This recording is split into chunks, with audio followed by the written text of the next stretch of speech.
So I'm rehanging an axe, and if you've ever done that before, you know that you have to remove the handle many times in the process of getting the fit right. And I made a jig to make that easier, and I'm going to show you guys how it works. The idea for a jig like this came from Bastion Head Woodworks channel, so if you don't already, definitely give him a follow. He's got lots of great ideas, and I think this is one of them.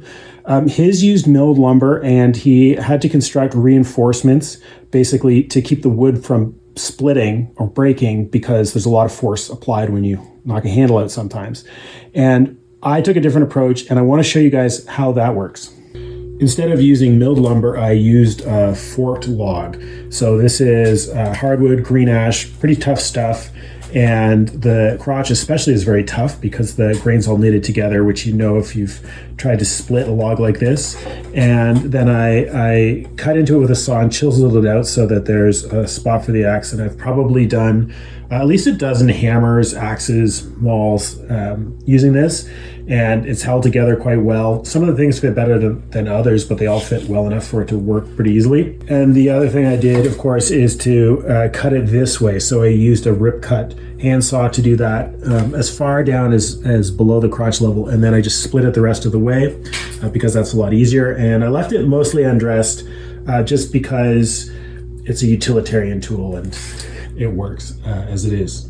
Down here is the stand that keeps it upright, and these boards here are screwed into the post, but otherwise there's no other screws. These side boards here are actually, they just have slots cut in them, both boards, so that they fit together, and that means that when I'm not using it, I can just knock it apart and it folds up and fits against the wall, which makes it easier to store.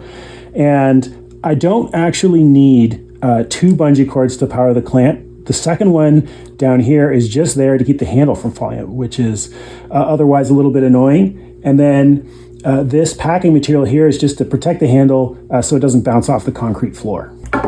So that's how it fits together, and this is how it works.